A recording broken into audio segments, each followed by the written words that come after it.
Então, bom dia. Edição de terça-feira, da Cor do Dinheiro. E hoje é o dia 31 de março do ano da graça de 2020. Antes de mais, peço desculpa pelos 3 minutos de atraso. Já estava a pensar que não havia Cor do Dinheiro, não é? Não. Cor do Dinheiro há sempre.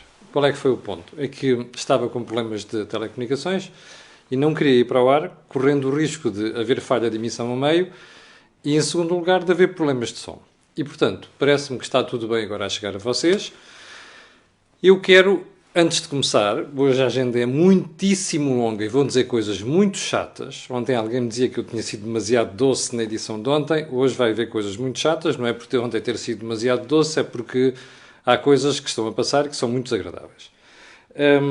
Mas queria dizer duas coisas. Primeiro, hoje vamos ter Think Tank por volta das 18 horas com o Jorge Marrão, o Joaquim Aguiar e Moamem. Quero dizer que hoje, com altíssima probabilidade, não voltaremos a ter os problemas de som e de imagem da semana passada.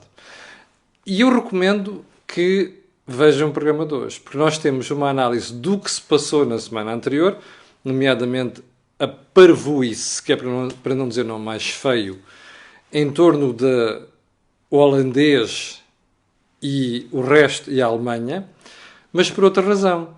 Vamos perceber de que forma é que a União Europeia pode dar a volta ao problema com apoios à economia. E aí o Joaquim Aguiar vai explicar e o Jorge Marrão exatamente o que se vai passar. Mas eu tenho mais uma surpresa, que é, vamos fazer uma leitura do que se pode passar nas próximas semanas e provavelmente nos próximos meses. Porquê? Porque eu suspeito que vêm aí coisas feias. Mas vai ficar para o Think Tank depois, ok? Não se esqueça, 18 horas, mais minuto, menos minuto, cá estaremos para fazer a análise. Segundo lugar, eu peço desculpa às pessoas, como sabe, eu fiz sempre este programa em 3 anos e tal que o canal tem, fiz sempre este programa na rua. Só que até conseguia ir à rua fazer o programa, percebe? Porque eu consigo estar em zonas onde não está ninguém. E, portanto, é onde eu faço os meus passeios higiênicos. Mas, por uma questão de exemplo, estou a tentar fazer cada vez mais o programa indoors. O que significa que depois aparecem os problemas de iluminação e, portanto, isto não fica bem. Do ponto de vista estético, isto não fica bem. Mas, olha, é aquilo que se pode arranjar, tendo em conta a situação em que o país se encontra. Então, vamos lá à agenda de hoje e vamos começar pelos erros de comunicação do Governo. Como sabe, eu tenho estado a chamar a atenção para isto desde o início da crise. Embora acho que nas últimas 2 semanas, talvez semana e meia, o Governo conseguiu emendar a mão. Eu explico. O PS tem um spin fantástico. É capaz de ser o melhor spin que qualquer governo teve na história da democracia portuguesa, na Terceira República. Mas cada vez que o Governo se vê confrontado com dificuldades relacionadas com crises, perde o pé e perde o controle da situação. Já foi assim nos incêndios, já foi assim com a história de Tancos e, portanto, é assim agora. Por maioria de razão agora. Apesar de tudo, o Primeiro-Ministro e a sua equipa conseguiram, na última semana e meia, limitar isto. Mas a verdade é que os erros continuam a acontecer. Olha, eu vou-lhe dizer um primeiro. Eu sei que não é governante, é Diretora-Geral de Saúde, mas a doutora Graça Freitas começou por dizer em janeiro que este vírus nunca chegaria a Portugal, ou nunca nos chegaria aos humanos, não sei o quê. A gente já viu isso. Ontem, eu estava a ver o briefing da Direção-Geral de Saúde e de repente vejo a Diretora-Geral de Saúde dizer alto e bom som que não descartavam, ou melhor, estavam a analisar uma cerca sanitária no Porto. E a primeira coisa que pensei foi, de facto, a situação é grave, não é? Na Zona Norte a situação é grave. O problema foi que nunca passou pela cabeça que a Direção-Geral de Saúde não tivesse sequer falado, não só com a área metropolitana do Porto, como inclusive com a Câmara Municipal do Porto. E com as câmaras limítrofes. Eu sei, aliás, soube por aquilo que se disse a seguir, que houve câmaras que parece já manifestaram essa preocupação. Mas o problema é que a DGS não pode fazer estas coisas sem conversar com todas as autarquias. Porque hoje em dia, olhe para Lisboa.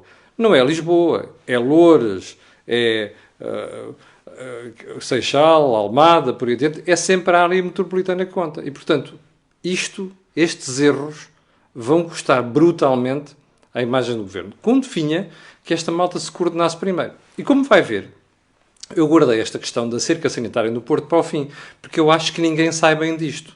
Não sai o Governo, não sai a DGS e não sai a Câmara Municipal do Porto. Já vamos ver porquê. Bom, segundo ponto. Eu sei que as pessoas ficam muito chateadas, sobretudo os amigos do Rui Moreira ficam muito chateados quando eu critico aqui. Mas olha, azar. Este programa é para dizer o que eu acho que não está bem, seja à esquerda, seja à direita, seja A, seja B, seja C, por mais que não gostem. Segundo ponto. A cerca sanitária no Porto, propriamente dito. Como vamos ver pela frase seguinte, isto tem de ser coordenado com todos. Quando não há coordenação com todos, normalmente a gente assiste àquilo que assistiu ontem, que é, em vez do país estar a discutir aquilo que é o essencial, e o essencial é que é travar rapidamente o contágio e não entupirmos o SNS, nomeadamente as urgências e as UCI, perdemos o controle da situação, que é, estamos a falar do acessório. E vai ver, no final, vamos voltar ao essencial. Já lá vamos. A confiança dos consumidores, ponto seguinte, caiu a pique. Está neste momento abaixo dos níveis que sucederam quando nós tivemos a crise financeira e tivemos de chamar a Troika. Isto é uma surpresa? Não, de maneira nenhuma. Aliás, eu estaria muito admirado, tendo em conta o pânico que houve nas últimas semanas, se nós não tivéssemos neste momento uma quebra dos consumidores. E mais, ao contrário do que se deu naquela altura, eu suspeito que se as coisas não se resolverem rapidamente, isto pode ainda ficar pior, do ponto de vista de impacto naquilo que são as expectativas que os consumidores, as famílias e também os agentes económicos têm. Sobretudo, e esta é uma novidade, porque a partir do momento em que você viu a Direção-Geral de Saúde começar a fazer escorregar os prazos do estado de emergência e do confinamento, como sabe, era abril, depois é final de abril, depois é meados de maio, agora já vamos no final de maio. Ora bem, não é expectável que com este confinamento a terminar no final de maio, qualquer arremedo da atividade económica, diga desse nome, consiga mudar e nós passemos a ter uma situação diferente do ponto de vista da recuperação do que aquilo que se vai notando neste momento. Portanto, o mais provável é que isto venha a agravar. Ponto seguinte, há 800 mil idosos. Isto é para aqueles que passam a vida a elogiar o governo e o diabo 4. Eu não sei se reparou, mas eu era para ter falado nisto ontem, disse que ia falar, depois não falei. Eu ouço os comentadores, os de economia, os de saúde, os de tudologia também, como sabe, há comentadores de tudo e mais alguma coisa, e dizem aquilo com uma à vontade de quem conhece de saúde, de economia. Já de economia eu tenho dúvidas quando os ouço falar, mas enfim, economia, saúde e diabo, já falam de tudo, mas pronto. Há comentadores a falarem sobre uma série de assuntos e há uma coisa que me faz impressão, que é, às vezes dá a sensação que temos medo de criticar, percebe? Porque estamos numa emergência, porque é uma pandemia, as pessoas partem daquele princípio, já vimos Rui Rio dizer isto à RTP, não é? Que é, se eu criticar estou a fragilizar. Eu não percebo isto, sinceramente. Quando alguma coisa não está bem, o nosso dever de cidadãos é criticarmos. Eu ouço Marcos Mendes e até Paulo Portas, porque eu acho que é o mais inteligente dos comentadores. Não é de direita, é dos comentadores. Eu ouço esta malta e os outros, e os júniores, e digo assim, espera aí, mas esta malta não está a perceber onde é que está o problema? As falhas do governo não são criticáveis? Eu vou-lhe dizer isto. Pegue neste pormenor. Há 800 mil pessoas em Portugal internadas, confinadas a certos espaços, nomeadamente lares de idosos. Deixe-me fazer-lhe uma pergunta. Não era missão da Ministra da Saúde ter obrigado todas as instituições que têm lares a fazer planos de contingência para aquilo que poderia ser um infectado que depois é um rastilho de pólvora que vai por ali fora? Já reparou quantas pessoas em lares de idosos estão neste momento infectadas? Você reparou no tempo que levou a transferir idosos de lares com contaminados e com mortes para o Hospital Militar do Porto e o Hospital da Trofa? Reparou no tempo que levou para tirar as pessoas de Vila Real e irem para outro sítio? Está a perceber a dificuldade que é tirar as pessoas neste momento de lares para levar para outros, porque já há pessoas contaminadas e continuam lá dentro? Você acha que isto é sinónimo de um mínimo de planeamento por parte do Ministério da Saúde, por parte das IPSS, por parte de quem gera lares? Não é, pois não. Sabe o que é isto? É nacional porreirismo. A gente é o Fiat na Virgem e não corras. Que é, epá, não há de chegar aqui. Houve alguém que me dizia há 2 dias, no fim de semana, do interior do país, dizia assim, sabes uma coisa, nunca pensámos que pudesse chegar aqui. Hoje em dia já não há sítios fechados, já não há sítios confinados. Qualquer coisa que aconteça aqui, basta uma pessoa viajar e o risco de contágio é tremendo. Portanto, esta história dos lares de idosos e das 800.000 pessoas internadas, que neste momento estão ao Deus dará, não é? Agora é que vão começar os testes e vão levar semanas, não é? Veja só o rastilho de infecção que vai por aqui fora. Chama-se isto planeamento. Ponto seguinte. Ontem a TVI deu-nos conta de uma situação inacreditável no aeroporto de Lisboa, que terá envolvido um imigrante ou um viajante ucraniano e os agentes do Serviço de Estrangeiros e Fronteiras. Eu só peço a Deus que, uma vez a judiciária e os tribunais terem julgado aquele caso, porque o senhor morreu, eu só peço a Deus que isto tenha sido um acidente e não agressões com laivos de tortura. Porque isto seria o comprovativo, a prova de que há agentes da autoridade que não podem ser agentes da autoridade. Repare uma coisa, quando nós falamos com polícia, ele está investido de poderes que nós não temos. E esses poderes são os poderes da autoridade, porque o Estado lhe confere isso. É por isso que há provas para ser polícia e agente da autoridade. Portanto, nem toda a pessoa pode ser. Ora bem, se provar que ali houve agressões com laivos de tortura que terminaram na morte daquele cidadão, isto é de bradar aos céus.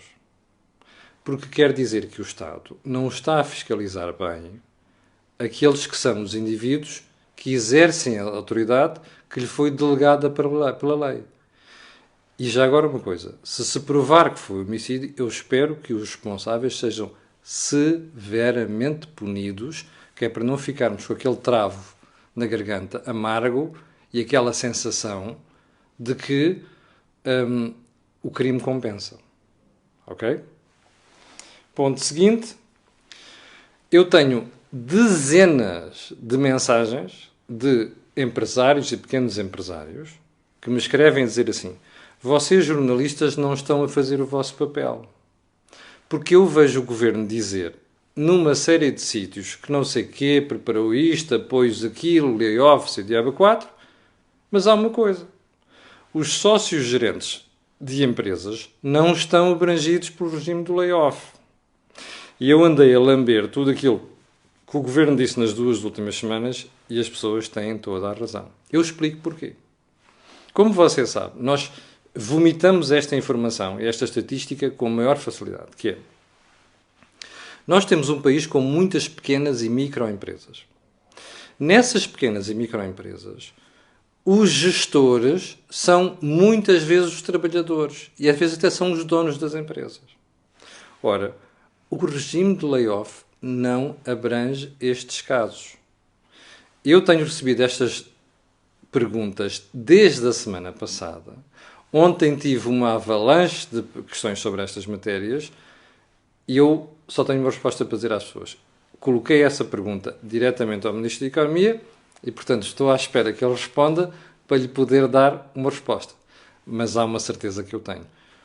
Quase de certeza o Governo vai estender este regime aos sócios gerentes das empresas. Digo eu. Se me enganar, não só pedirei desculpa, como virei aqui zurzir no Governo. Inclusive no Ministro da Economia. Porque não há justiça nenhuma, não há razão nenhuma para estarmos a proteger outras pessoas e não os sócios gerentes. Eu sei que é um complexo da extrema-esquerda. Como você sabe, aqui há uns anos, quando se tratou de pôr pessoas com subsídio de desemprego, os gerentes das empresas não tinham subsídio de desemprego. Era uma estupidez. Sabe porquê? Porque era um complexo do PCP e dos idiotas do Bloco de Esquerda. Está a perceber? Também há. Também há em vários partidos. Como sabe, até no PSD há e à direita há. Aliás, o que não falta é idiotas na política. Mas, enfim, havia idiotas no Bloco e no PCP que achavam que só por ser gestor de uma empresa não devia ter subsídio de desemprego. O que é uma estupidez. Bom, então vamos lá à primeira questão. Não! Por falar em Bloco, eu vou-lhe mostrar como é que o Bloco de Esquerda goza com os portugueses. Sim! Isto é gozar com os portugueses. Eu vou dizer porquê. Eu disse que ia dizer coisas agradáveis hoje.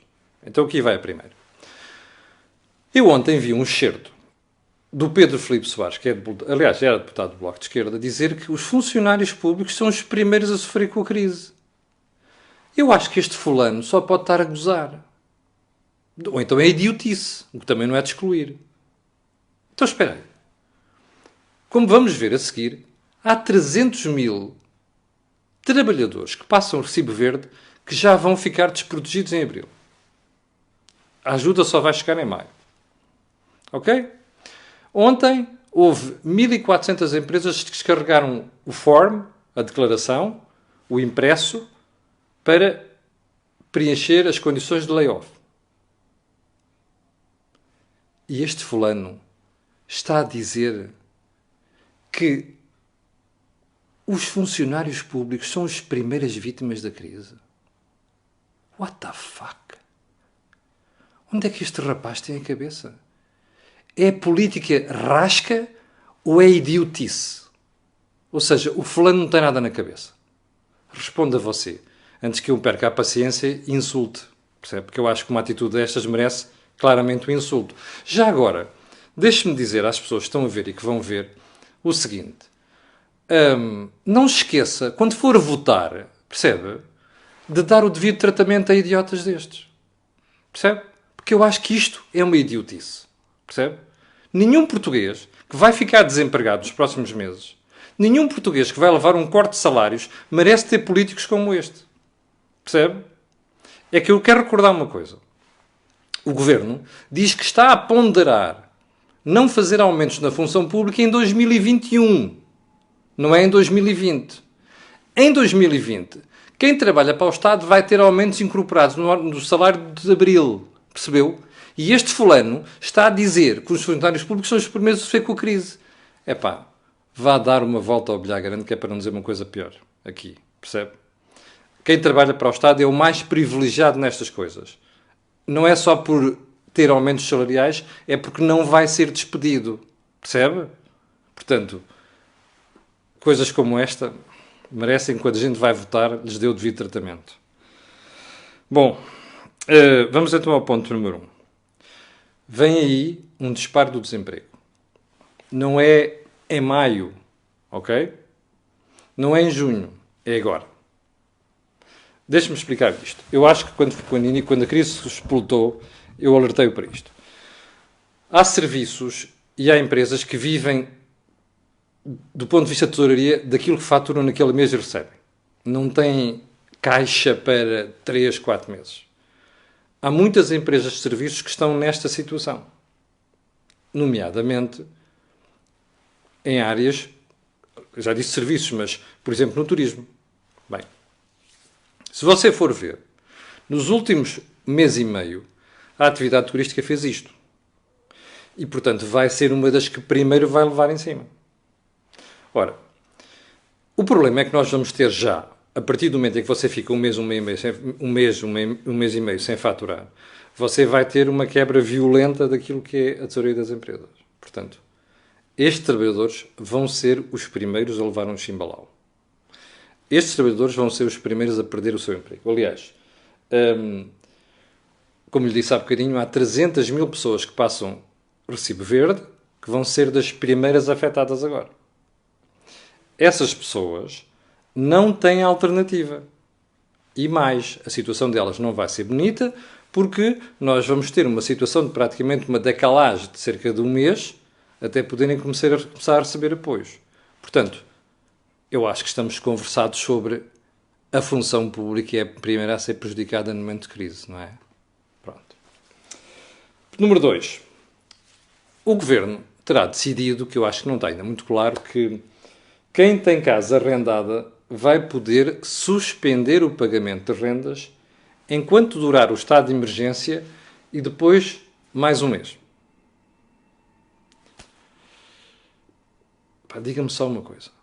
Porquê é que a Segurança Social não apoia os inquilinos para poderem pagar as suas rendas? E depois faz o acerto com as pessoas a seguir. O que é que o Estado está a fazer? Está-se a demitir das suas funções. Ó Vieira da Silva, Falinhas Mansas número 1, que está em casa agora tranquilamente a gozar da vida? Ó Ministro Ana Mendes Godinho, não pensaram nisto? Espera aí. Os inquilinos, senhorios, os senhorios fazem de segurança social dos inquilinos? Espera aí. Então, os senhorios, alguns deles que pouparam toda a vida para ter o seu imóvel, poder arrendar e viver daquilo, vão ficar sem poder receber rendas durante 1, 2, 3 meses? E depois mais um mês? Já agora, o regime não está claro. Você perguntará, e muito bem, então essas pessoas não pagam renda durante o período de emergência e o mês a seguir, e depois quando é que pagam? Vão poder pagar em prestações durante um ano. Deixa-me fazer a pergunta. A pessoa que comprou aquilo com o recurso a crédito bancário também vai poder diluir aquilo exatamente nas mesmas circunstâncias e pagar durante o ano ao banco? E já agora, não vai ficar a pagar os juros disso? Está a ver? Isto são situações à socialista. Percebe? E você dirá, mas quando a direita está no poder também faz a mesma coisa. Pois é. Está a ver porque é que eu digo qual é o problema de Portugal? O problema de Portugal chama-se socialismo. Socialismo é igual a miséria, a empobrecimento. Seja ele patrocinado pela esquerda, seja ele patrocinado pela direita. É por causa de coisas destas que nós não temos mercado de arrendamento em Portugal. Você dirá, é uma emergência? Então se é uma emergência é a Segurança Social que se tem que substituir. E tem que pagar às pessoas a pagarem as rendas, não é? E depois vai cobrar às pessoas mais tarde. Agora, pôr os inquilinos e os senhorios em conflito e dizer os senhorios é que vão pagar a crise, à lá PCP dos anos 70, não, isso não é aceitável. E como lhe digo, este regime está a glorificar ainda, que eu não acredito que venha a ser tão generoso como estão a dizer aqui. Percebe? Bom. Terceiro. Ontem ficámos a saber também que inquilinos e os inquilinos e quem tenha, não é governo, aqui está escrito governo, mas não é, e quem tenha situações de crédito à habitação vai poder receber empréstimos sem juros do Estado para pagar um empréstimo. Então espera aí. Não estou a perceber. Não é melhor apoiar os inquilinos? Em vez de... Espera aí. Vamos ver se percebemos. Você pediu um empréstimo ao banco para comprar a casa e não vai poder pagar o empréstimo. O Estado diz que lhe vai emprestar dinheiro a custo zero. Era mesmo bom que estes empréstimos fossem extensivos a quem é inquilino também. Ou seja, que tem uma casa arrendada, ou não é assim? Está a ver? É completar o que dizíamos atrás. Era bom que se fizesse isto. Você dirá, sim, parece que o governo está a fazer isso. Eu estou farto do parece. Eu quero, como cidadão, ter certezas disto. E ainda não tenho. E vou-lhe dizer mais, isto é uma crítica ao governo e à Ministério da Economia, porque isto já devia estar claro. Não é? Porque a coisa importante para a economia é nós passarmos a informação toda e as pessoas poderem ter essa informação para tomarem as suas decisões. E tomarem as suas decisões sobre aquilo que vão fazer. Com a história das casas, com a história do arrendamento e por aí adiante.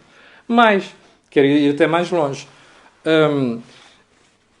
O Estado, no meio do dinheiro todo, se o orçamento hoje em dia tem aquela margem que o camarada Centenix diz que tem, não é? Devia e deve ser capaz de acomodar estas coisas. Que é, eu ter a certeza que eu sou inquilino, não é só que pedi empréstimo ao banco, percebe?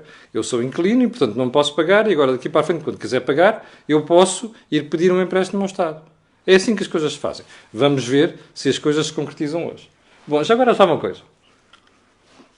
Se o inquilino não pagar, ao fim daquele tempo todo, imagine só, quantos meses é que o proprietário precisa que é para pôr uma ação de despejo. Despejo e pôr a pessoa na rua. Já pensou nisso?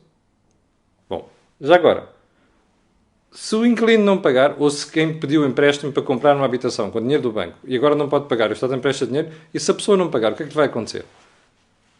O Estado vai mesmo buscar o dinheiro?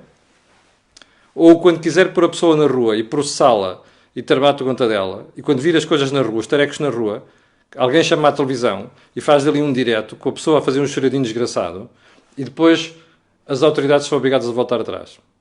Como a gente já viu. Já agora convinha que também os jornalistas pensassem um bocadinho nisto, antes de fazer certos diretos, não é? Esta é uma delas. Já viu? Já viu as questões que se colocam à volta disto? É o que acontece quando se mete o socialismo na economia, o Estado na economia. Sim, o PSD e o CDS também são especialistas nisso, não é só a esquerda. Bom, ponto 4. Pergunta de espectadores, também há vários dias. Então, mas espera aí, imagino que eu vou para layoff e só recebo 2/3 do meu salário. Ou então estou a receber um apoio qualquer do Estado. Ou outra coisa qualquer. Vou pagar IRS? Vai. Vai sim, senhor. Porquê? Porque o Estado, você está a receber um rendimento e o Estado não pode ficar sem receita. Até porque, como já percebeu, o Estado vai precisar de receita a dar com pau para poder concretizar tudo isto, não é? Portanto, pode ter a certeza de uma coisa. Até se você ficar em casa, eu confirmei isto ontem, se você ficar em casa e receber um apoio para tomar conta dos filhos, até nessa situação, você vai ter que pagar IRS. Não se esqueça disso, ok? Ponto seguinte. É contribuinte? Mas eu não estou só a falar daqueles 5,5 milhões que pagam IRS. Estou a falar do que vai ao supermercado e quando faz uma compra paga IVA. Também é contribuinte. É contribuinte, não é? Deixe-me fazer-lhe uma pergunta. Não se distraiam. Isto é uma afirmação. Agora vem a pergunta. Já fez contas a quanto é que vai pagar do resgate da TAP? Já? Então começa a fazer. Já agora uma coisa. Já agradeceu ao Dr. António Costa? Espera. Não só ao António Costa. Já agradeceu à Catarina? E já agradeceu ao Jerónimo? Sim, o Jerónimo de Sousa e a Catarina Martins. Sabe porquê? É porque você vai ter que agradecer ao Dr. António Costa, à Catarina Martins e ao Jerónimo de Sousa, você, como contribuinte, ir buscar mais esfarrapar-se para pagar uns milhões, centenas de milhões de euros à TAP. Percebeu? Sabe porquê? Quando se diz privatizar a TAP era para evitar estas coisas. É que se houvesse problemas, você, contribuinte, não tem que pagar o resgate da TAP e você vai ter que pagar o resgate da TAP. E vou-lhe garantir uma coisa. O resgate da TAP não vai ser barato. Portanto,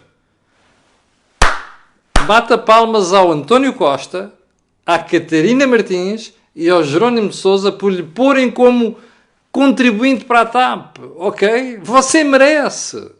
Os 56% que votaram nesta marmelada merecem, percebe? Todos os fofinhos que votaram no Bloco de Esquerda e no PCP em 2015, que fizeram a geringonça e que obrigaram o governo a voltar atrás na TAP, merecem esta brincadeira. Sabe uma coisa? Eu acho que às vezes num país o quanto pior é melhor. Sabe porquê? Porque eu acho que os portugueses não perceberam ainda não levaram uma chapada a sério, que é para aprenderem com certas coisas. Percebe? Não levaram com a crise financeira de 2008, 2009. Voltaram a fazer os disparados. Eu há bocado estava a ver uma cena ali da malta a aconselhar agora as pessoas que andaram a pedir créditos a mais. Você recorda-se que eu disse o que é que eu disse aqui quando sobre os créditos que andavam a pedir, não se recorda? Isto é inacreditável, percebe? Parece que os portugueses não aprendem com os problemas. No dia em que passarem fome, vão aprender. Aliás, sabe qual é a minha teoria? Eu acho que a Troika chegou a Portugal demasiado cedo. E eu espero que desta vez, que se houver Troika, vai haver uma espécie de Troika, vai. Mas sobre isso sabemos falar depois no Think Tank. Eu espero que desta vez não venha cedo demais. Sabe porquê? Pois que os portugueses precisam de dar uma chapadona daquelas a sério para aprender. Metade destas marmeladas não aconteciam. Ponto seguinte. Eu disse que hoje ia ser muito desagradável. Ponto seguinte. Voltemos à entrevista do Rui Rio. Deixa-me lá ver com quanto tempo é que já vamos, antes que eu exagere nisto. Ixi, meu Deus, quase 30 minutos. Isto é uma vergonha. Bom, voltemos à entrevista de Rui Rio. Houve gente que ficou muito chateada comigo ontem. Gente do PST.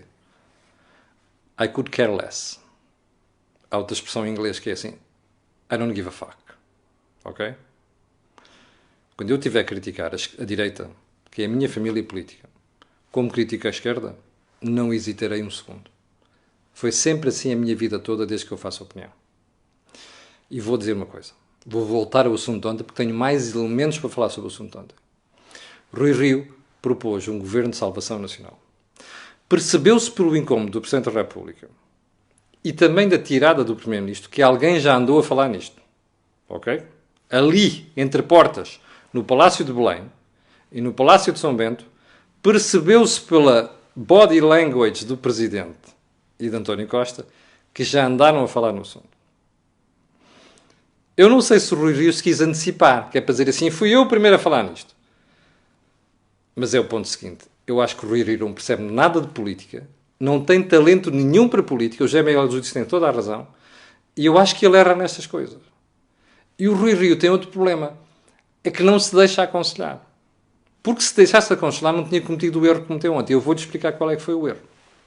Primeiro, os mais novos não sabem isto. Nem eu, que não tinha ainda muita idade para me lembrar destas coisas. Mas os mais velhos ensinaram-me isto e na história. Nós tivemos uma União Nacional, patrocinada pelo Dr. Salazar, antes do 25 de Abril, e continuada pelo professor Marcelo Caetano. Por isso é que ontem fui brincar com o Marcelo Craveiro Lopes, o Carmona, não é? Américo Tomás, não é? Que eram os antigos dirigentes do regime que patrocinaram esta marmelada toda. Que eram presidentes da República e o presidente do Conselho era o Dr. Salazar, que era o primeiro-ministro. Eles patrocinaram isto. Bom, eu não quero mais isto. Ok? Eu, como cidadão, não quero novas uniões nacionais. Eu quero um governo e uma oposição que o critique, que fiscalize e que escrutinize a todo momento. E não quero um candidato a primeiro-ministro a dizer-me que não vai criticar o governo porque isso fragiliza o governo. Isso era o argumento do Dr. Salazar. Bom, agora veja só o buraco em que Rui Rio se meteu. Ok? Agora vamos deixar a parte emotiva. Vamos pensar com a razão. É assim. Você viu a resposta do Dr. António Costa. União Nacional agora não. Governo de Salvação Nacional agora não. Aliás, este governo já é de Salvação Nacional. Eu acho que isto é uma tirada absolutamente fantástica. É o tributo ao talento de António Costa. Mas veja o que é que António Costa diz a seguir. Que é assim. Agora não é preciso falarmos disso, mas quando formos à economia e tratarmos da sua reconstrução, aí vamos pedir o esforço de todos. Capixa? Então vamos lá agora raciocinar daqui a um mês ou dois. Imagine só que a economia está de pantanas que vai ficar. E o Dr. António Costa tem de tomar medidas muito difíceis, que vão contrariar tudo aquilo que António Costa andou a dizer nos últimos 5 anos. Ele vai engolir isto tudo, percebe? Rui Rio, em vez de ficar na galeria superior do teatro a gozar com o prato, vai engolir isto tudo agora. Sabe porquê? Porque António Costa vai-lhe dizer assim: olha, o país está numa situação tal que nós vamos ter que tomar esta medida, aquela e aquela, difíceis. E vai dizer: doutor Rui Rio, venha cá dizer se concorda. Agora imagine só. Este governo e a extrema-esquerda que está com ele a dormir estão mortinhos por pôr o Estado outra vez na economia, em tudo quanto é sítio. São tiques que já vêm dos anos 70. Não se esqueça de uma coisa. Estes tipos são malucos. Estes tipos que nos governam. Isto é uma geração perdida, percebe? Porque a geração que nos governou nos anos 70 e cresceram nos anos 70, com aquela pancada do Estado em todo o sítio. António Costa tem 60 anos, ou perto disso.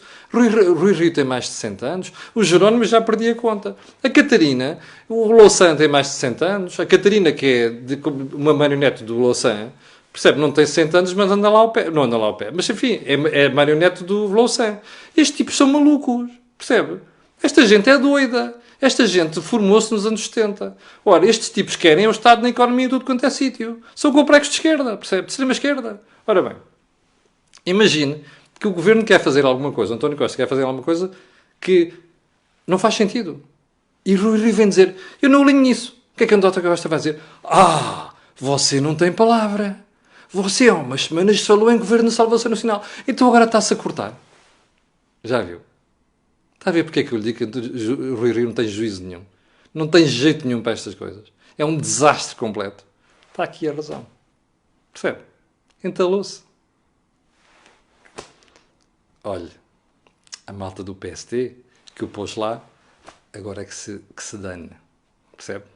Bom, e eu vou terminar esta conversa de hoje com mais uma frase da semana. Eu vou-lhe dizer, está bem? Isto é assim. Não reconheço a Graça Freitas a autoridade nem competência para tomar uma decisão destas. Câmara Municipal do Porto, Rui Moreira. É a história da cerca sanitária. Eu não sei se a cerca sanitária faz sentido ou não. Eu não sou autoridade de saúde, não tenho conhecimentos para isso. É por isso que eu, apesar de achar que a vozinha da DGS diz disparates todos os dias, que eu continuo a dizer que continuo a ouvi-la. Porque ela é médica, não é? E ela percebe daquilo, supostamente. Portanto, eu não sou capaz de dizer isto. Mas sou capaz de dizer duas coisas. A primeira é que uma Direção-Geral de Saúde não pode dizer estas coisas sem consultar as autarquias. E já se percebeu que aquela malta toda da zona do Porto está contra. Desde o tipo de Gaia até ao Rui Moreira e a outros. Mas também há quem esteja a favor. Deixe-me só fazer uma pergunta. Ela esteve mal. Agora, deixe para-se lá das amizades ao Rui Moreira, ok? Eu sei que há uns malucos pelo Rui Moreira que fazem tudo, rascam as vestes. Deixe para-se lá disso, vamos usar a cabeça. Você acha que faz sentido um Presidente da Câmara ou uma autarquia dizer que não reconhece a autoridade à Direção-Geral de Saúde? Não, isto não é aceitável. Desculpem lá. Ela cometeu um erro brutal. Isto não é comportamento. Isto é o ego das pessoas a falar. E os egos dos autarcas não se podem sobrepor à razão. E a razão é, existe um mecanismo que tem competência. Ela pode falhar numa série de coisas, mas aquilo é a DGS, não é só ela. Ok? E nós não podemos pôr no lugar de médico e de técnicos de saúde para dizer isto, eu não reconheço competência. Eu posso discordar, não posso é dizer, eu não reconheço a competência para tomar aquela decisão. Isto é arrogância e é uma estupidez. Não pode acontecer. E por isso é que eu acho que a Câmara do Porto esteve tão mal quanto esteve a senhora dona, a vozinha Graça Freitas da DGS. Não pode ser assim. Tem que haver bom senso e tem que haver bom senso de parte a parte. Já sabe, às 6 da tarde temos um encontro, um think tank. Quero pedir desculpa pela hora tardia que eu comecei isto e para o final quero pedir às 6.000 pessoas que estão em direto e quem vai ver, aquilo que peço sempre, colocar um gosto, fazer partilha nas redes sociais, porque aquilo que houve aqui não houve em mais sítio nenhum. Obrigado, com licença, e até amanhã às 8.